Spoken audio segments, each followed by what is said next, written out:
Our film starts with a guy getting up and getting ready to start his day. The gist here is that his life is mundane and boring. He passes a homeless guy on the street and promises him something to eat. We find out his name is Harry, and through more exposition, we find out that people are being found murdered around town with their heads ripped off. Just like clockwork, as he goes outside to give the homeless guy some food, he sees a female vampire feeding on him. When he's spotted, she rips the homeless guy's head off and jumps through a window. He is then interviewed by the police, but they don't believe him despite the window clearly being broken. He goes to work and explains that he was there after they read in the media what happened, and they give him a hard time on why his name isn't in the paper if he was the witness, as if they'd ever name a witness to a murder in the media. Just here is his coworkers are a-holes. Next, Harry is at the police station where he complains that his name and his story wasn't in the paper, which would be a media issue and not a police issue, but clearly they're portraying this guy as not too bright. Anyway, the detective treats the guy like crap even though everything he's saying, including motive, is dead on correct. He heads back to the convenience store where he has an awkward conversation with the clerk who has a wound on his neck that he doesn't remember how he got. Harry goes home and researches female vampires and their connections to succubi before he goes to sleep and dreams about the vampire situation. He wakes up and heads back to the crime scene where he touches it and it gives him visions of the vampire feeding on the convenience store clerk, so he heads to the guy's apartment where he sees her doing just that. Being the clumsy oaf he is, he knocks a plant off the fire escape, alerting her that he's there. She scratches him in the face just before he runs home, licking the blood from her finger. When he gets home, he understandably is freaking out before falling asleep at the door. After more scenes of his co-workers being jerks and the police ignoring him, which is mostly his fault, considering he could clearly pinpoint where she is, but instead just comes off weird, he emails a website that specializes in vampires and succubi, who also blows him off. We then get further exposition on how garbage his life is, as the cute girl who lives in the same building uses him to fix her garbage disposal, but he's too fixed on emailing these people to realize she seems to be into him and even invites him to dinner. Eventually, the website people tell him he has to kill her because if she's tasted his blood, she now will hunt him. Harry asks the person he's emailing for help, and they tell him they can't because they're crippled, but they do give him instructions on how to find and kill a vampire. We eventually find out the vampire expert lives in the same building as him when Harry is sent to his place to clear his toilet, and Harry gets a lesson in tracking them. Oh, have we mentioned his coworker's a jerk, and there's a hot girl that he doesn't realize likes him? The movie just wants to remind you. After another lesson on hunting vampires, he calls off of work and heads to the hardware store for hunting materials. He then heads around town, going to abandoned places looking for the vampire's nest. He eventually finds her laying on a couch in lingerie. He goes to put a stake through her heart, but she wakes up and begs for her life.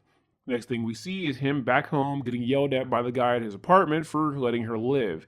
He tells her he couldn't do it, but he has a plan. He calls off of work again, tricks a hardware guy into giving him building supplies, which is followed by a montage of him building a cage in the basement of his building. After a dream of the vampire staking him in the heart in the middle of the night, and yet another his co-worker's a jerk scene, we see him head back to the crime scene where he witnesses the vampire feeding on a guy in a car. She sees him and he runs. For some reason, her super speed that we know she has doesn't work here, and he has no problem outrunning her and tricking her into the cage. He explains the cage is made of vault steel so she won't be able to break it, and then reprimands her for feeding on people. We learn a new vocab word as she calls him Jadaji, which apparently means vampire hunter, and she goes through every coping mechanism she can to manipulate him into letting her go. He makes a deal with the woman whose name is Tatiana that he'll bring her rabbits to feed on, which he does. She then tries to talk him into bringing her the annoying guy from work, which I hope he does just to stop the annoying work scenes.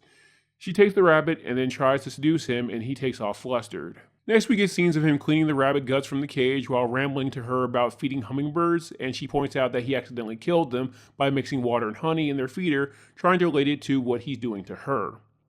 After another a-hole guy at work is an a-hole guy scene, Harry gets reprimanded by the vampire expert for keeping her alive, which includes a story about how he got crippled during the Vietnam War by a vampire. He then tells Harry to get a real girlfriend and kill the vampire. Like clockwork, the blonde shows up to his apartment to try to talk to him into coming over and eating, but he blows her off. I'm calling it now, this guy's annoyingness is the real villain of this movie. Harry goes downstairs to feed Tatiana the rabbit, who smells that he's been around the blonde and correctly tells him he's stupid for blowing off a woman who actually wants him for one who would eat him. She then tells him to leave so she can feed since he won't bring her the annoying guy from work. The blonde shows back over with food and he decides to shoot his shot, and she then blows him off, acting as if she wasn't flirting the entire time. She then apologizes and admits she accidentally flirts by doing girlfriend stuff for guys she has no interest in. So basically, everyone but the vampire who literally murders people is the villain at this point. That night, Tatiana hypnotizes Harry in his dreams to let her out of the cell, which, if she could do that, why did she wait that long?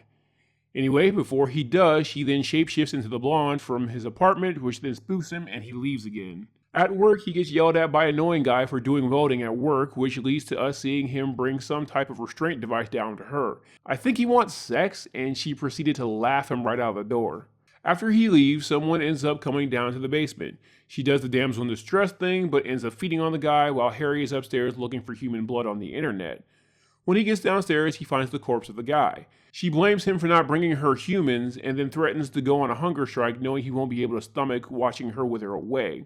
He's then confronted by the one non-a-hole in the movie who lets him know the company is starting to take notice of all the stuff he's scamming off of them to make his hot lady vampire habitat. After a scene that just exists to remind you the police still exist in the film, we see Harry getting ready like he's going on a date and bringing Tatiana blood in a bowl.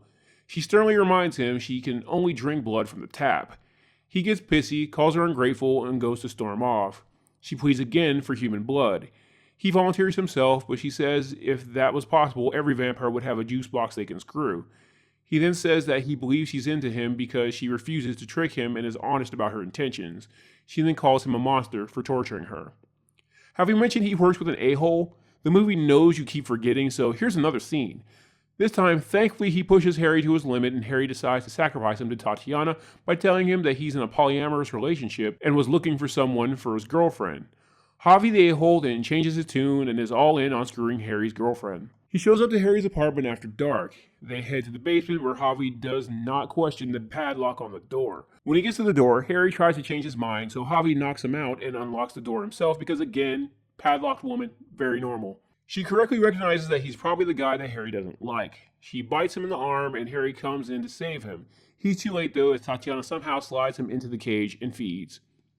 After another trip to the hardware store, where the clerk clearly knows something is up, we see Harry chopping Javi up and putting him into a trash can. Tatiana talks about how she hates the smell of death, which makes me think, how is it no one else in the building is noticing that smell? Anyway, she starts quoting a poem and he takes the can to his apartment as well for some reason. Meanwhile, the police find the body of the first guy she fed on in the apartment and connected them to Harry. His one cool co-worker calls him and lets him know the cops are there and they're looking for him. Harry then decides to end it. He makes a call to the vampire expert to say goodbye and heads down to Tatiana to end it via hot vampire lady. Problem is, he goes into a very poetic/perverted rant about how hot she was while sleeping in her lingerie when he first tried to kill her. She then admits she doesn't want to kill him. He sticks his neck through the cell and she feeds on him. The film ends with Harry, now not looking weird, heading to the blonde's apartment. It's implied that he and Tatiana feed on her, and the last thing we see is the vampire expert shotgun ready, telling them to come and get him. During the credits, we do see the cops get to Harry's apartment, being shocked at what they see, obviously the barrels of people's bodies, and then the last thing is that at least the last rabbit got to live. Thanks for watching. If you like these recaps, please leave a like and subscribe and hit the bell icon to know every time I update. There is now an option to be a channel member where you'll get access to exclusive recaps from late night vampire catalogs like Showtime, Cinemax After Dark, USA Up All Night, and much more. If you want to help my channel grow, please check out my Patreon where members can get exclusive content that can't be uploaded on YouTube along with download options. Link is in the description.